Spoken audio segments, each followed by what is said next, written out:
anybody about anything else. And I'll tell you too. Good evening, welcome to the Planning Commission meeting. It's March 19th. We're going to go ahead and get started. I'll turn it over to the chair, Mr. Toohey. Thank you so much. Good evening and welcome to the Calvert County Planning Commission regular meeting for March 19th, 2025. We'll take attendance for the purpose of a quorum. Commissioner Freeland? Here. Commissioner Gadway? Here. Commissioner Holler? Here. Commissioner Kernan? Present. Commissioner McQueen? Here. And Commissioner Weems? Here. We have full attendance and a full quorum. We are therefore called to order. If you'd all please stand and join me in the Pledge of Allegiance.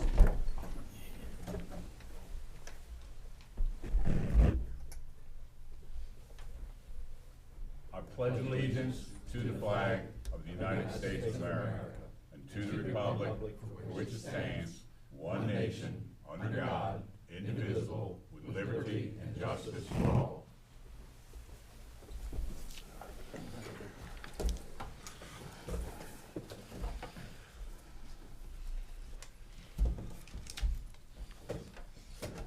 Gentlemen, I assume you've had a chance to review the agenda. Any opinions, changes?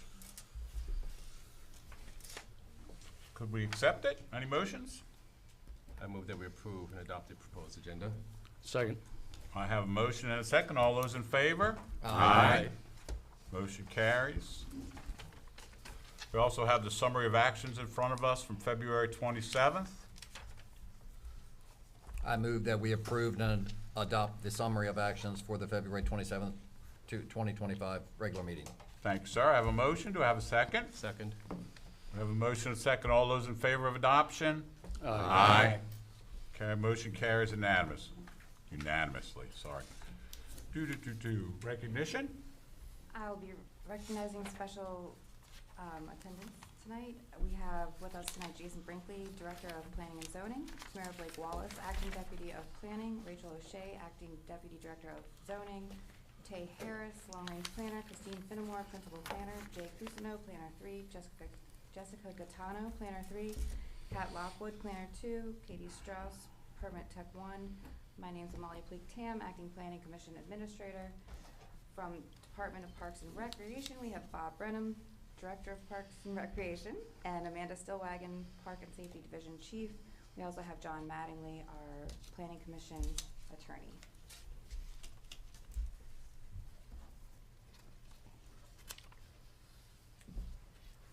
And next up, we have major site subdivisions for final review and action, none. And applications for site plan review and action, Christine Finnemore, Principal Planner for Planning and Zoning.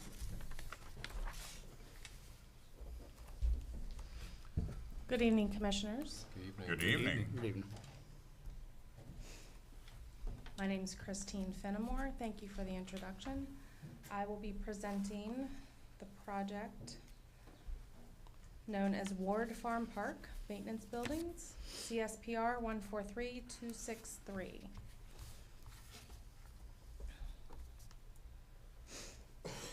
The conceptual site plan was submitted and accepted by the Technical Evaluation Group, also known as TEG, at their regular meeting in January of 2025.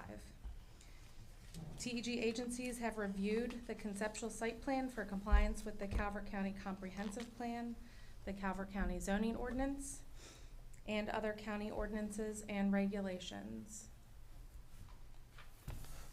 Here you see a property location map. We are on tax map 6, parcels 54 and parcel 70, which total 209 acres, also known as Ward Farm Park. The property is located just east of the Dunkirk Town Center, which you see outlined here in orange, with frontage on Ward Road, which is public. Park property is found in the Farm and Forest Zoning District, also known as FFD. And here you see a 2023 aerial with the property highlighted in yellow. And again, the town center boundary is highlighted in orange.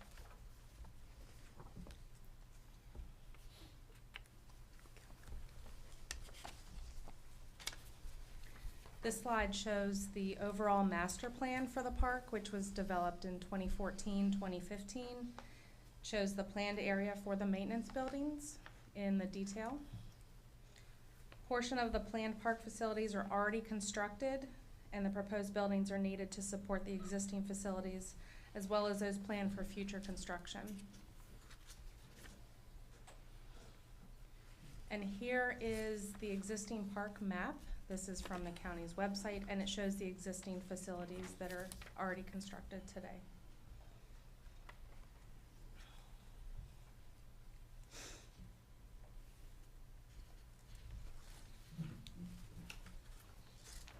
The site plan application proposes to supplement park facilities with a maintenance building that's just over 4,000 square feet, an equipment shed just under 4,000 square feet, for a total of roughly 8,000 square foot.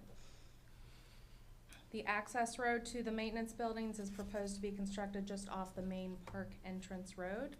You see the circle there that is Ward Road and the main entrance, and then you see the vehicular access to where the maintenance buildings are. Parking calculations have been evaluated for the proposed buildings with a total requirement of 12 parking spaces.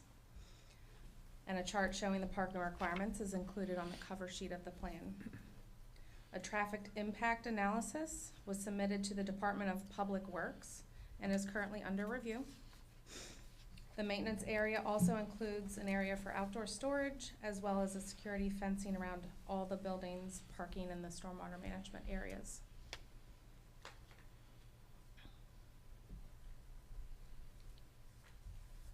Here you see building elevations for the maintenance building. And then the next slide, you see building elevations for the equipment shed.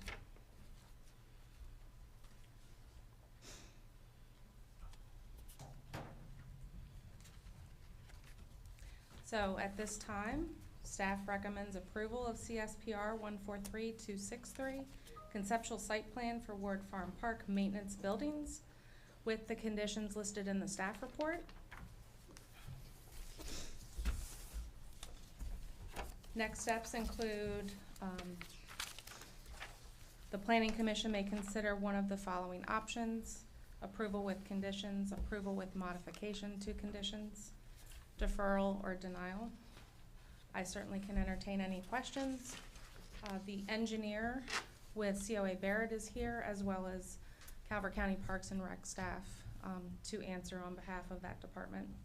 Attached in your packet, obviously you have the staff report, agency comments are attached to that, the full conceptual site plan, the site plan application, as well as a copy of the master plan for the park. Thank you so much, Christina.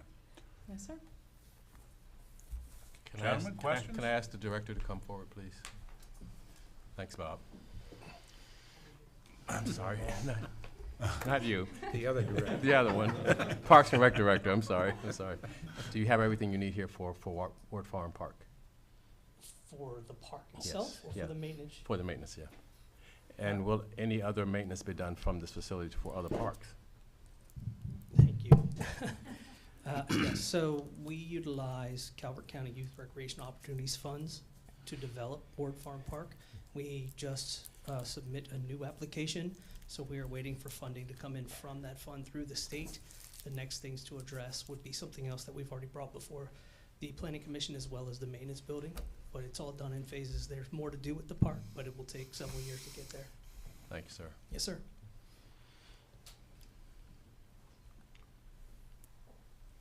Gentlemen, questions, comments? Anybody like to make a motion?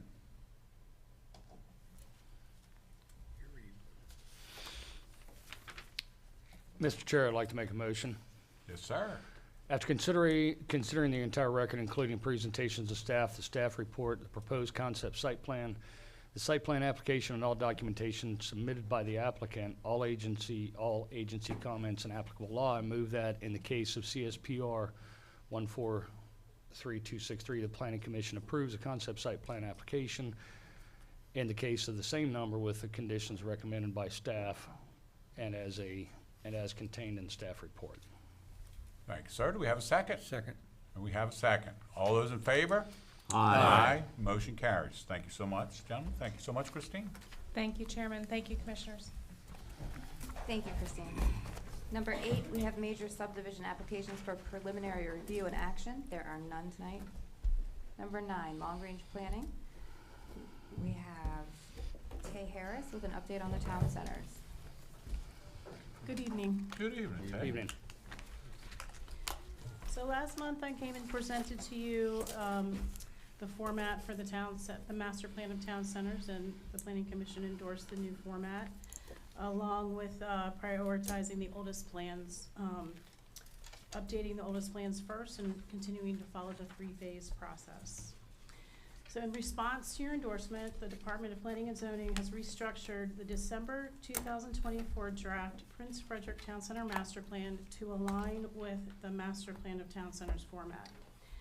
This, the draft of the 2 chapters include agency, department, and public comments for the December 2024 draft that were received during the 90-day comment period from June 27th, 2024 to September 25th, 2024. So tonight we are here to present to you draft chapters 1 and 2 for your review, which includes the draft chapter 1, town centers, and that is the chapter that's applicable to all master town center master plans, and then draft chapter 2, which represents the Prince Frederick Town Center Master Plan update draft. We will come back to you next month, and we will seek comments after your review, and then we will also request guidance on whether to hold a public hearing in May to consider both chapters. Do you have any questions? Questions, John? I do. You do? Feel I free, do. sir. Okay. Just like when you watch a movie, time after time after time after time, you see new things in each time that you watch it, and you're like, wow, I don't remember that the last time I watched it. So every time I read through this, I glean something new. So in the master plan, or the proposed master plan for the town center,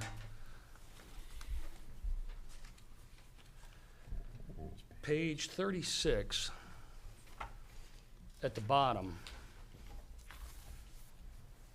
it says, recognizing the significant projected growth in the town center with an expected 67% increase in residential units, comma, and it continues to go on. How many current dwelling units do we have in the town center? And a 2/3 increase over what period of time? Because 2/3 is a massive increase. Right, so I'm not exactly sure what the total number is in the town center as we speak today, but this 67%, what it does is it represents all development that's either under review, has been approved, or is under construction since 2020, leading up to, I would say probably October of 2024. So, and the reason why this is new, relatively new in the draft, is because once we sent the draft out for the 90-day comment period, we received a lot of comments back from the public regarding how are we going to accommodate all this growth. And so the initial draft plan did not, it was prepared before all this development came into the pipeline. So we had to go back and check the records, and we discovered that there was going to be a significant growth in residential units, and for some reason the number's escaping me, but it's in here. The number of units that's projected, I mean that's in the pipeline. Let's see. 815 dwelling units, comprising of 339 townhomes and 476 apartments. I was going to get to that at a later point, but this says a 67% increase in residential units. If the current residential units hypothetically were 10,000, that would mean there's an additional 6,700 coming into the locality. The way I look at it in simple math. And I know there's not 10,000 dwelling units in Prince Frederick, but just using that as a round number. So the 816, that's 67%. So working backwards, I don't know what the total. So there's less I than need a two. spreadsheet. So there's One more less time, than less than 1,200, Well- about 1,200 residents residences exist in Prince Frederick currently for that math to work. Okay. I would. Is that the right number? So what I will have to do is go back and double check and get back to you to verify that number.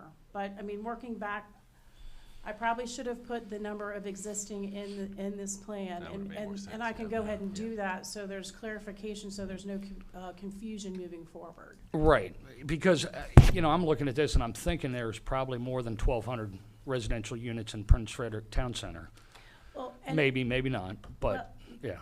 And there might be, this number Right. 8, this number is accounted for some that were under construction, that, that are constructed now, but might not have been constructed back in the fall. So it's kind of like a moving target. Right, and I get Okay. it. I get it. Because with a 67% increase, we already have, I'm not gonna use the word majority, but I'm gonna say quite a few traffic intersections that are currently failing. And in the document, it says, one of the dog ears, hang on.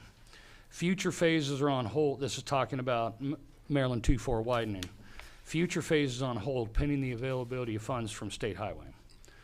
Now, we all know that our taxes have significantly gone up over the last couple of years. I know that I'm pretty sure that 3 years ago, there was a discussion with the Secretary of Transportation for the state that agreed to synchronizing the traffic lights through Prince Frederick. Secretary of Transportation at that point said, yep, we're going to synchronize the lights through Prince Frederick. To the best of my knowledge, I may or may not have been in that meeting or heard that. I can't recall exactly. But that hasn't happened. So I'm discouraged in approving future density and future growth when we don't have the infrastructure, and we're saying in this document we don't have the infrastructure and that we're waiting on the state. On page 58, under transportation, it talks about Maryland 2-4. Maryland 2-4 is a main north-south road running through the town center, Prince Frederick Boulevard. The town center's west side loop runs parallel to Maryland 2-4, is mostly complete with a planned segment unfinished due to environmental constraints. What segment is that, and what are the environmental constraints, and what are the possibilities of it becoming unconstrained, if that's a word?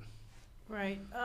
Well, to my knowledge and discussions I've had in the office about this particular unfinished segment is that it's on the books, it's on the plan, and that there has been pushback in the past because the environmental constraints are the steep slopes, the highly erodible soils, the stream valleys, and to go ahead, and I don't know exactly where it comes out, but it's from 231 south, and it'll cut through down to another point into Route 2, but it does hit a lot of natural resource lands.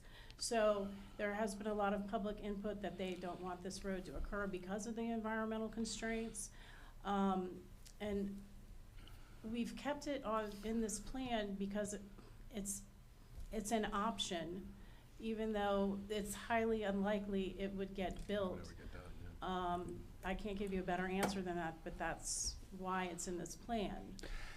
And looking at that piece of land, and I agree with you on everything I can visibly see from it, it appears that the odds of it being completed are probably the same as the odds of Fox Run Boulevard continuing north and coming out north of the hospital, which is what was on one of the original plans 20, 25, 30 years ago. Maybe 40. Maybe 40. I wasn't here 40, so I'll leave that up to the others. Thanks, sir. Yes, I did look at you.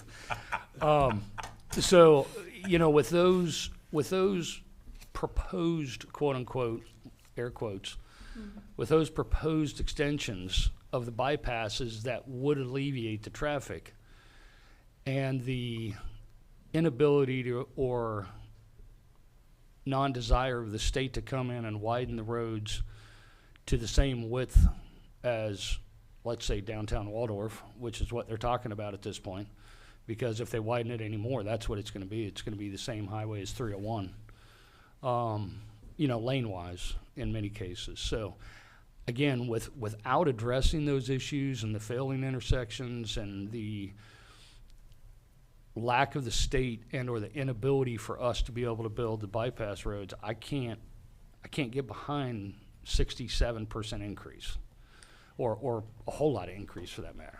Okay, so let me add to this, is that increase occurred because the TDRs were prorated to encourage townhouse and apartment development, and that was done back in 2015, I believe. So the current zoning ordinance update has changed all that. So the density, as you know, has been lowered to a maximum of 4 units per acre. And then also the TDRs are no longer prorated. You have to purchase 5 TDRs per an additional unit. So under those conditions, previously, growth did not occur at the pace as intended for the town center. So I'm just throwing that out there that could happen again, but the policies in place that brought about these units are no longer in place. Right, understood. Okay. Understood. On the following page, page 60, right-hand side in the bulleted area, the third bullet down says, the Census Bureau estimates the average commute time for a resident of the Prince Frederick CDP is 42 minutes. The second longest average commute amongst jurisdictions in Maryland. Maryland has the longest average commute of any state in the nation. So am I reading that correctly, that we're almost the second highest commute in the United States? I mean, if we're second in the state and the state's highest in the nation, we're either second or we're really close to second as far as the highest commute. And again, this goes back to, we don't have the infrastructure to get people in and out of the county, and packing more people in doesn't make sense, because all it's going to do is make things worse. My 2 cents on that part. Okay, understood. On the following page, page 61, traffic and mobility. From 1970 through 2000, Calvert County was the fastest or second fastest growing county in Maryland. But since 2010, the growth rate has slowed considerably. Until recently, until recently, period. Since 2020, there have been 800 plus or minus townhouses and apartment units either under review, not yet constructed, or under construction, or constructed. So a couple of questions that I have on that. It says townhouses and apartments. Are there any single-family dwellings also included in this, in town center? Not in this batch of units. So when I went to staff and asked, I'd like to see what subdivisions are in the pipeline since 2020 up to, approximately October 2024, and this is what I was given. I was given, basically the subdivisions broken down by units, and it was all townhouses and apartment buildings. Gotcha. How many of those 800 have been in the works or dealings, let's just say since 2000, but are not yet constructed? You mean 2020? No, 2000. Like, are there any deals going back 20, 25 years that still haven't come out of the ground yet or still haven't been approved? I can't answer that question Okay. right now, but I could get back to you on that. All right, I appreciate it. Just didn't know if there were any others since 2020 before that. Not that I know of, but Right. I don't know. Okay. Okay, All right, appreciate it. sure.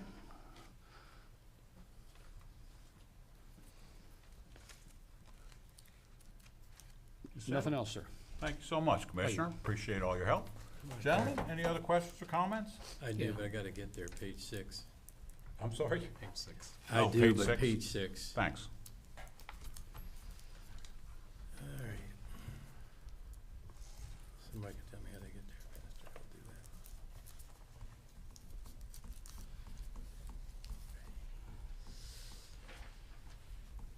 that. Okay, so this is a statement.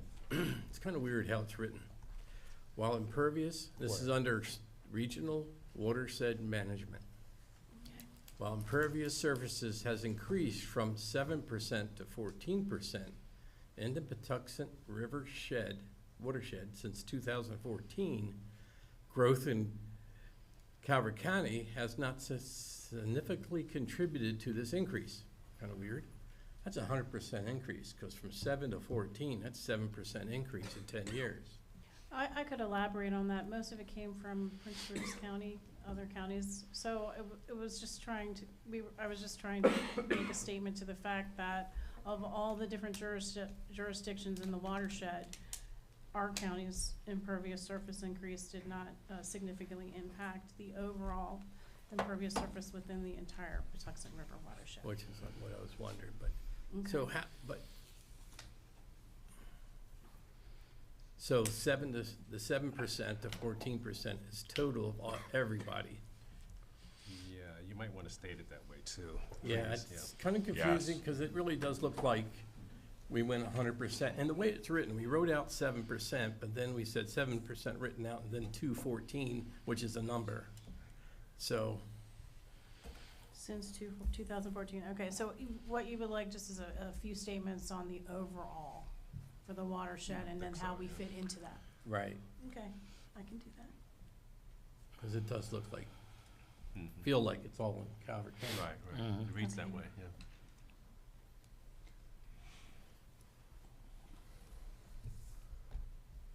The other thing that might be helpful in that is how much of that increase is in Calvert County.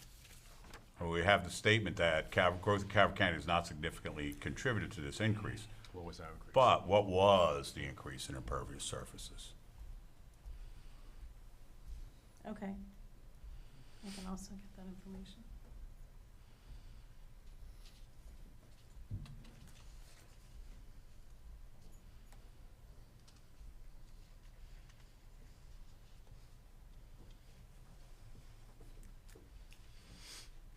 Jim, more? So my overall perception is wording all over the place. I sort of, by going through this, I started feeling a lot of it was a sales doc for us to use to bring more development into this county. More, there's good things happening, I agree, but it just sort of felt like overall, we've got more capabilities, we've got more room. And most of the information is dated also. It seems like it's prior to 2020. So most of you ended up with a 2020, or now in a 2025. And so I would wonder if some of the data is a little bit more up to date. Well, the housing units is up to date, up to 2024. There's a lot here, But you are correct. This plan was originally initiated in 2019. Okay, and then it got put on hold because of the comprehensive plan amendment in 2022 to amend the boundary expansions for several town centers, including Prince Frederick, which that amendment reduced the expansion area of the boundary for this town center.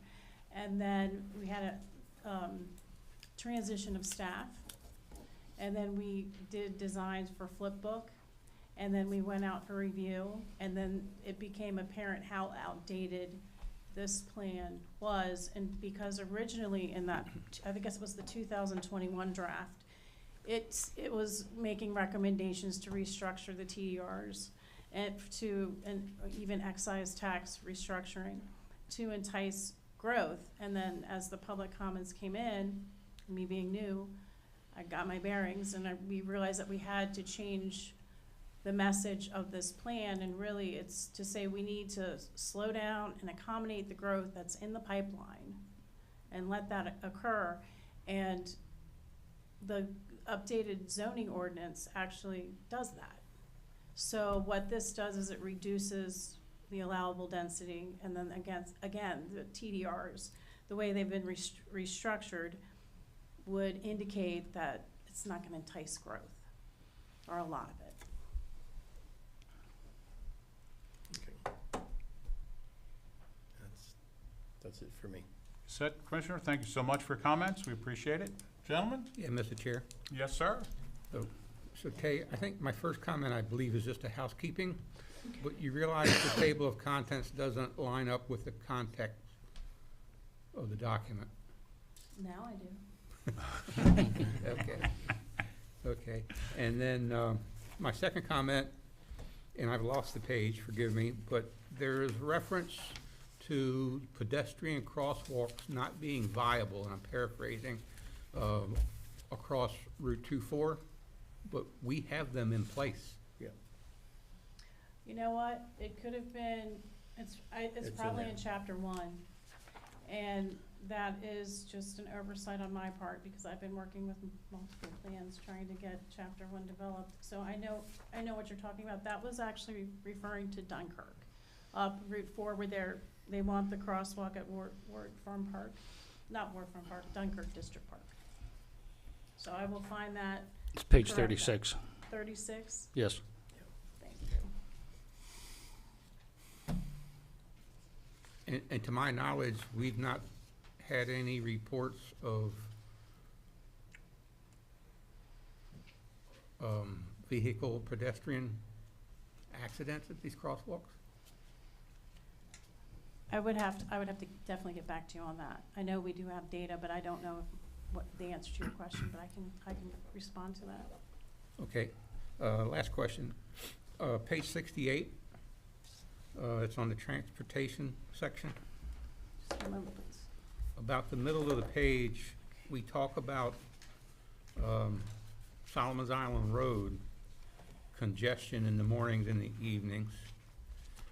But just recently, we had a project come before us within Prince Frederick Town Center that identified at least 4 other intersections that were either failing or at failing.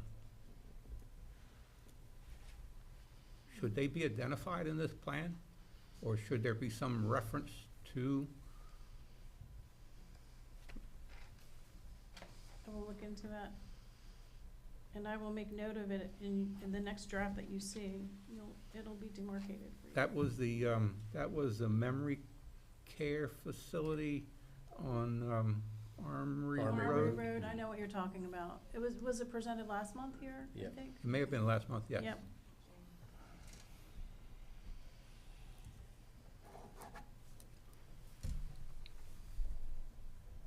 Okay, I will look into that. That's all I have, thank you. Thank you, Commissioner. Gentlemen, anyone else with comments or questions? I Yes, have- sir, Commissioner. I have one. On page 50, where it's preserving open space and its access, the last line in there says, preserving historic scenic corridor roads, constructing a trail side path from Maryland 24 along Darris Beach Road to Darris Beach.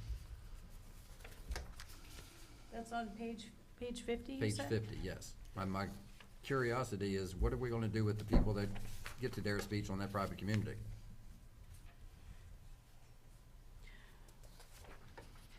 That's a good question. And this is in the Heritage chapter, I believe. Yes. Okay, the Heritage chapter does spend some considerable amount of time talking about making connections through walking paths. We can revisit this, but you're right, to create a trail to a private beach doesn't make a lot of Just, sense. I believe it's just gonna create issues, with the community. Okay.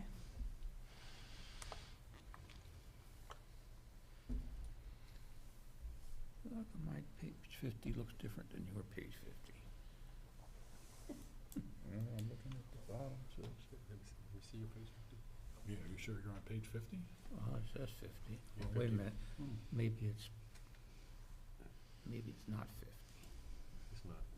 I can see it's not 50. Yeah, this is one. There you go, 44. Use that little number right there. Yeah, okay, There you go. gotcha. Okay, there we go. All right. Gentlemen, any other comments, questions? I do. Please, sir, please. Just going back a little bit, we were talking about the quote-unquote 800 residential units, which were townhouses and apartments. I recall someone up here asking last year how many dwelling units have been built in Calvert County over the previous 5 years. And the following month, that person came back and said, I don't remember the exact number, but they also used an 800 number. They said somewhere around 800 in the entire county.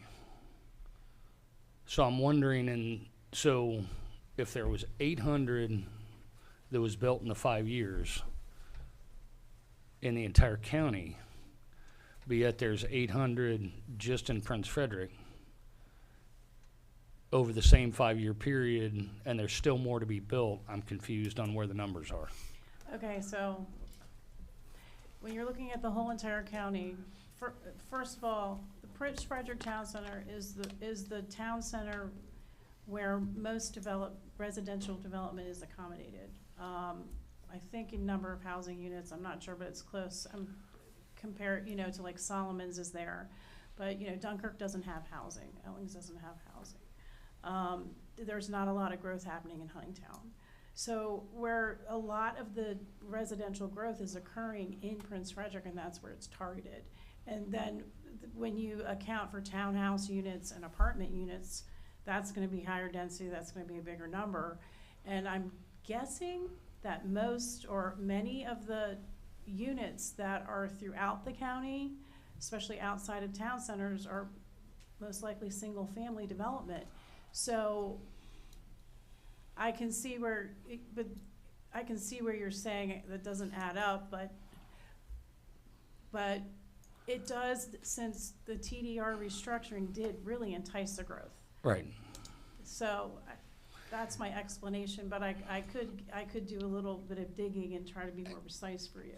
I'd really like that, because it seems like when we ask very similar questions, different answers get thrown out.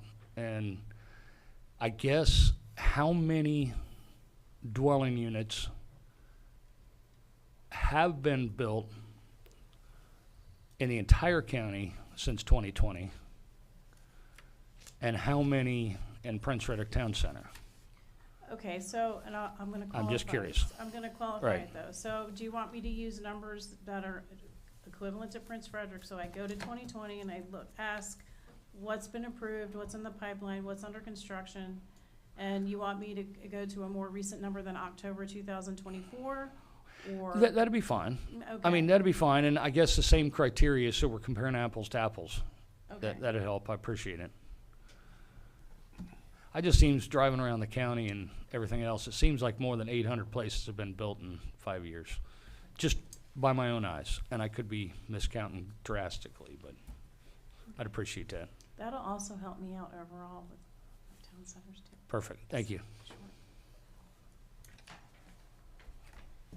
Gentlemen? Okay, thank you very much. We appreciate it. You do not need any action from us now, correct? Correct. But we appreciate you coming and giving us this information so we have time to process it and so that we can work on these comments so that you have all the information you need when you come back. So that was a very good way to do it. Thank you so much. We appreciate it. Well, and I'd also like to thank you for the time you've spent and the thought and consideration in asking the questions that you asked. Thanks. Thank you. Thank you, Tay. Moving on to number 10, items for discussion or action. Turn it over to John Mattingly. Mr. Chair, may I be recognized? You are recognized, Mr. Mattingly. Thank you. So staff has asked me to broach a sensitive subject with the commission, and that is how the commission would feel about removing the recognition of persons attending the meeting from our rules of procedure so that we no longer had to go through basically a roll call of staff that was present at meetings. Is there a reason why? Well, one, the time consideration. Two, sometimes people are accidentally left out. And three, sometimes people's titles are given incorrectly. And then, just, People don't like to be in the spotlight, Commissioner.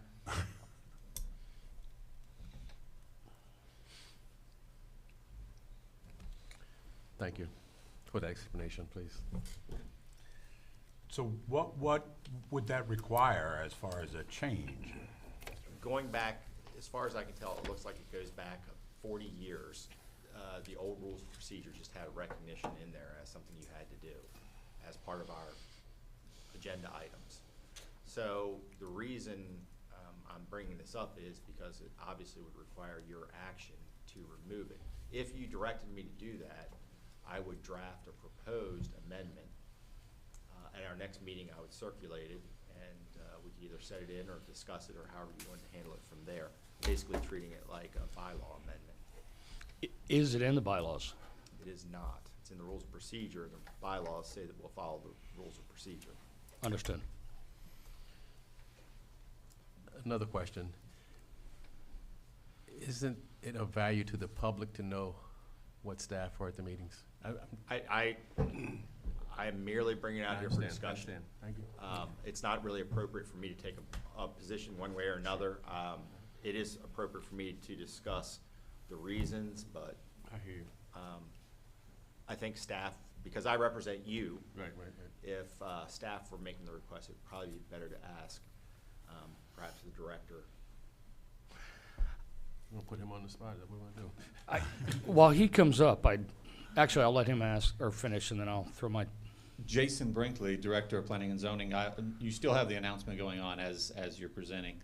I think this was a staff request that had come to me. I green-lighted it to move it forward to you all.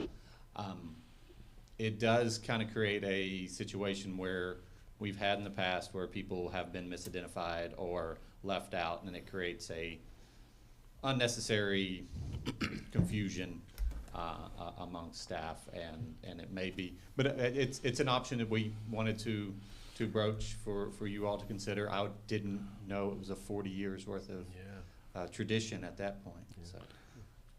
You're 3 Compared months to the in- age of Calvert County, it's nothing. It's a blink of an eye. Well, 40 years is a couple weeks apparently ago. historic or close to it at that point. Right. So. 4 months versus 40 years. There is also one other consideration. That's just the 80s. That the virtual attendees, and sometimes that's really hard to call up because you'd have to, anyway. Sorry, I didn't mean to cut you off. You're fine. I'd like to throw out a possible compromise. While Mr. Kernan brings up very valid points as far as the public knowing who's here, knowing that the people that work for them in the county are here ready to answer questions. And I have seen many times in the past where someone's title got misplaced or something like that. So what about the option of saying we have members of staff from planning and zoning, public works, and, whatever other relevant department? If there's a representative from that department, we're not leaving somebody's name out. We're leaving out an entire department if somebody's here. That doesn't make it personal. But yet it shows to the public and to everybody else here in the room who may not know the faces that there are people available to answer questions from different departments. I think it's wonderful. Whatever you direct me to do is what I'm going to do. All right. I was That would kind of be- pointing that this way, but I was looking at you. So, We're bringing it as a staff consideration, and I think that's a perfectly reasonable solution to the issue. thank you. Any other questions for me? Gentlemen, any other questions? While you have me on the spotlight. You're good. Thank you, sir. Mr. Magley, do you have everything you need? I just need a motion in order to set me in motion. Commissioner Gadwit? Sorry, I'm still on the motion to set him in motion, so. I mean, I was I'm a trying to, wordsmith. What I can was say? trying to come up with a quip, but I was put on the spot too quick. Can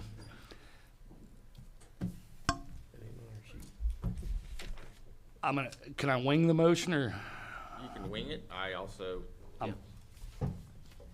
bear with me? You have a copy?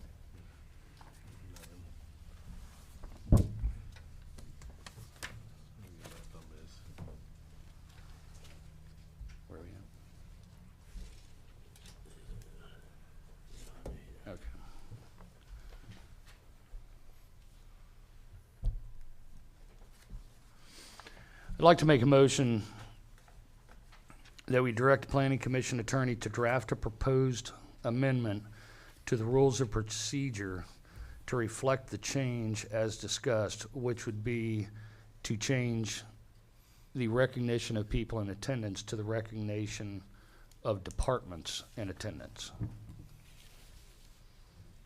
Second. We have a motion and a second. All those in favor? Aye. Aye. Motion carries. Thank you, Thank you, gentlemen. Commissioners. Thank you. Thank you, Mr. Mattingly. Moving on to item 11, items of interest. Site plan and subdivision list. For site plans, we have 8 for your perusal. Subdivisions, we have none this evening. And finally, we will move on to public comment. The Planning Commission welcomes public comment, whether it's in person, virtually, or by phone. Individuals are limited to 2 minutes. Individuals representing groups are limited to 5 minutes. Do we have any speakers in the house? Yeah, we just have to decide who wanted to talk